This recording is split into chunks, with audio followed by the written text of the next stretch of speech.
ওকে, আমরা যেটা বলছিলাম, আপনি এই যে চারটা চিত্র দেখছেন, আপনি স্ট্র্যাটেজিক প্ল্যানিং এর পরে এই যে অ্যাকশন প্ল্যানিং এর কথা বললো, স্ট্র্যাটেজি অবজেক্টিভস, তারপরে অ্যাকশন প্ল্যানিং, ইমপ্লিমেন্টেশন, কন্ট্রোলিং। তার মানে এটা কিন্তু আমার ছিল, আমার কি ছিল, আমার ওই যে ম্যানেজারাল যে অ্যাক্টিভিটিস গুলো, প্ল্যানিং, অর্গানাইজিং, লিডিং, কন্ট্রোলিং, আপনি এই চিত্রটা বসাই দিতে পারেন। আবার যদি মনে করেন যে না স্যার আমি এটাই রাখবো, strategy objectives, action planning, implementation, control. ওই যে প্ল্যানিং এর আমরা বলছিলাম, প্ল্যানিং এর তিনটা কন্টেন্ট, একটা গোল সেট করা, রিসোর্স এলোকেট করা, আর হচ্ছে অ্যাকশন প্ল্যান ডেভেলপ করা। অ্যাকশন প্ল্যানের মধ্যে কন্ট্রোলও থাকে, কিন্তু ইমপ্লিমেন্টেশনটা থাকে। তো ওই চিত্রটা এখানে নিয়ে আসছে।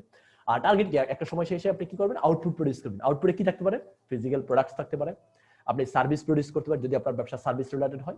আপনার কি থাকবে, প্রোডাক্ট এবং সার্ভিস প্রডিউস এবং ডেলিভারির মাধ্যমে কি করা টার্গেট, আপনার আউটপুট হচ্ছে প্রফিটটা এনশিওর করা। আপনার আরেকটা টার্গেট হচ্ছে স্যাটিসফ্যাকশন কনফার্ম করা। কার স্যাটিসফ্যাকশন, যাকে আপনি প্রোডাক্ট দিলেন, যাকে আপনি সার্ভিস দিলেন, তার স্যাটিসফ্যাকশনটা এনশিওর করা। গোল ইন্টিগ্রেশন, আপনার মূল টার্গেট হচ্ছে গোল ইন্টিগ্রেট করা। কার সাথে, ইন্ডিভিজুয়াল গোলের সাথে, পিপলসের গোল, ইন্ডিভিজুয়াল গোলের সাথে আপনার অর্গানাইজেশনের গোল, কাস্টমারের গোলের সাথে আপনার অর্গানাইজেশনের গোল, এই গোলটা আপনি ইন্টিগ্রেট করা। এগুলো হচ্ছে আপনার আউটপুট। এখানে যদি আপনি একটা ফিডব্যাক পান, আপনি কি করতে পারেন দেখেন, রি ইঞ্জিনিয়ারিং এ যেতে পারেন। নিশ্চয়ই আপনি নতুন কোনো কনসেপ্ট না, রি ইঞ্জিনিয়ারিং আমরা ওই সিস্টেম থিওরিতে পড়ে আসছি। এটা ফান্ডামেন্টালি ব্রেক থ্রু আনা, রিচেক করা, রিডিজাইন করা। যখন আপনি বাজারে টিকতে না পারেন, তখন আপনাকে একটু রিডিজাইন করতে হয় কাস্টমারদের জন্য প্রোডাক্ট, নতুন প্রোডাক্ট প্রডিউস করে নিতে, নতুন কিছু নিয়ে আসতে হয় যেটা বাজার হয়তো ছিল না, আপনি সেই জিনিসটা নিয়ে আসতে হবে। আদারওয়াইজ আপনি মার্কেটিং রি ইঞ্জিনিয়ারিং করে আবার ঠিক আগের প্রসেসে আপনি আপনার কাজগুলো চালিয়ে যাবেন। দেন বসে দেখেন, এই চিত্রে যদি আমরা নিচের দিকে তাকাই, এই দুইটা চিত্রকে একসাথে করে প্ল্যানিং, ম্যানেজারাল অ্যাক্টিভিটিস এর সাথে হায়ারার্কি অবজার্ভ করে, হায়ারার্কি অফ গোলকে ইন্টিগ্রেট করে এখানে সাবসিস্টেম ডেভেলপ করছে। এই যে হায়ারার্কির সাথে কে থাকে, human resource planning and development. এই কোর্সগুলো কিন্তু আমরা পাবো, আমরা যখন এইচআরএ এমবিএ করব তখন আমরা এই হিউম্যান রিসোর্স প্ল্যানিংটা আমরা পাবো এই কোর্স। অর্থাৎ আমরা শুরু শেষের দিকে যা পড়ব এই কোর্সগুলো পাবো, যেমন ক্যারিয়ার প্ল্যানিং, হিউম্যান রিসোর্সে যারা পড়বেন তারা পাবেন। রিওয়ার্ড, কার রিওয়ার্ড, হিউম্যান রিসোর্সকে রিওয়ার্ড দিতে হবে। বাজেটিং, আমরা বলেছিলাম প্ল্যানকে বাস্তবায়ন করার জন্য বাজেট দরকার, নিউমেরিক্যাল ভ্যালু যেটা দরকার। এই নিউমেরিক্যাল ভ্যালুটা ছাড়া, ফাইন্যান্সিয়াল ভ্যালুটা ছাড়া আপনি প্ল্যানকে কখনো ইমপ্লিমেন্ট করতে পারবেন না।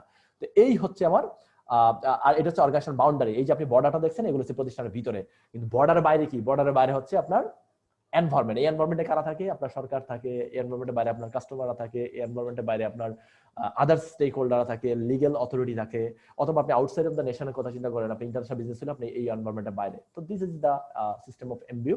আপনারা নিশ্চয়ই কিছুই না, অর্থাৎ ওই যে আপনি ম্যানেজমেন্ট সিস্টেম অ্যাপ্রোচের মধ্যে হায়ারার্কিটা অ্যাড করে দিলেন। আর হায়ারার্কি যখন অ্যাড করে দিবেন, এখানে পিপলের কথাগুলো চলে আসবে। পিপল মানে হিউম্যান রিসোর্সের জন্য প্ল্যান করবেন, তাকে কিভাবে ক্যারিয়ারে ডেভেলপ করা যায়, তাকে কিভাবে রিওয়ার্ড দেওয়া যায়, প্ল্যানটা বাস্তবায়ন করার জন্য কি ধরনের বাজেট দেওয়া যায়, এই ব্যাপারগুলোকে আপনি ইন্টিগ্রেট করবেন, আর কিছুই না। এবার আমাদের ঠিক লাস্ট পার্টে আমরা চলে আসছি, আমার মনে হয় এটাই আমাদের লাস্ট কন্টেন্ট।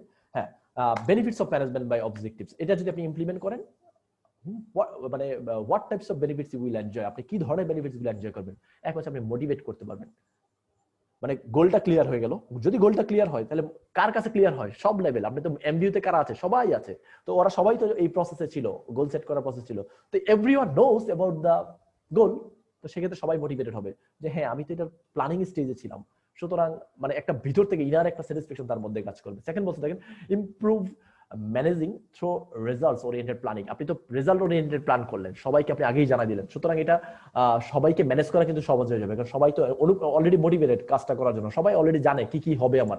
তো সবাই যদি জানে, সুতরাং সবাইকে কন্ট্রোল করার খুব একটা প্রয়োজন হবে না, সবাই নিজে নিজেকে কন্ট্রোল করে ফেলবে। দেন বলছে দেখেন, clarify organisational role, structure and delegation of authority. আমরা নিশ্চয়ই ডেলিগেশন অফ অথরিটি নিয়ে কথা বলেছিলাম 14 প্রিন্সিপালসে।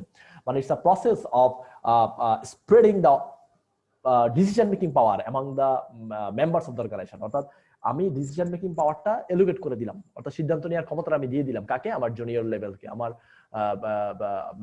নিচের যে লেভেলটা থাকবে, আমি যে জায়গায় আছি বা আপনি যে জায়গায় আছেন তার নিচের লেভেলকে, অর্থাৎ আপনার সিনিয়র যে আছে সে আপনাকে ডিসিশন নেওয়ার পাওয়ার দিলেন, সেটা ডেলিগেশন অফ অথরিটি। তো আপনি যখন এমবিইউ তে সবাইকে নিয়ে আসলেন, সবাইকে ইনভলভ করবে, তার মানে কাইন্ড অফ ডেলিগেশন অথরিটি কিন্তু হয়ে গেছে। সবাইকে কিন্তু আপনি জানাইছেন যে হ্যাঁ বাই, you are the part of decision making planning. Then বলছে encourage personal commitment to their own and organizational goals. Encourage personal commitment. Personal commitment বাড়াচ্ছেন, যেহেতু গোল সেটিং এ সবাই ছিল, সবাই তো কমিটেড হবে towards developing organization. Facilitate effective controlling, measuring results and leading and corrective actions. সব ম্যানেজমেন্টের কথাও চলে আসছে এখানে। কি বলবে এখানে, ফ্যাসিলিটেট ইফেক্টিভ কন্ট্রোলিং। যেহেতু সবাইকে আপনি ইনভলভ করছেন, তার মানে সবাই সবার টার্গেট জানে, সবাই জানে সবার টার্গেটকে ইভালুয়েট করা হবে, সুতরাং সবাইকে আপনি কন্ট্রোল অটোমেটিক করে ফেলতেছেন। মিজারিং রেজাল্ট, আপনি তো জানেন একটা সময় শেষে সবাইকে বলে দিয়েছেন, একটা সময় শেষে তোমাকে টার্গেট এত দিলাম, আমি দেখবো তুমি কতটুকু আনতে পারো, যদি আনো ইউ উইল বি রিওয়ার্ডেড। এই যে একটা মিজারিং রেজাল্ট, আপনি রেজাল্টটাকে মিজার করছেন, ইভালুয়েট করছেন, and leading to corrective actions. আপনি যদি আউটপুট পেয়ে যান, আপনি যদি স্ট্যান্ডার্ডের সাথে আউটপুটটা কম্পেয়ার করতে পারেন তাহলে কিন্তু আপনি ডেভিয়েশনটা পেয়ে যাবেন, আর ডেভিয়েশন পেয়ে গেলে কিন্তু আপনি কারেক্টিভ অ্যাকশনটা নিতে পারবেন। So this are the objectives of MBO. MBO modern ম্যানেজমেন্টের জন্য খুবই গুরুত্বপূর্ণ, যেখানে সবার ইনভলভমেন্টটাকে আমরা নিশ্চিত করার কথা বলি। তো এরই মধ্যে আমাদের 7th লেকচারও শেষ। আমরা মোটামুটি ভালোই কমপ্লিট করার চেষ্টা করেছি। আমি জানি না বা আপনারা কতটুকু বুঝতেছেন বা বুঝেন না। যদি না বুঝে থাকেন কোনো কন্টেন্ট, অবশ্যই মেইল করতে ভুলবেন না। মেইল অ্যাড্রেসটা আমাদের দেওয়া আছে, আপনি সেখানে কমিউনিকেট করতে পারেন। সবাইকে অগ্রিম শুভেচ্ছা জানাচ্ছি আমাদের পরবর্তী লেকচার দেখার জন্য। আসসালামু আলাইকুম, ভালো থাকবেন।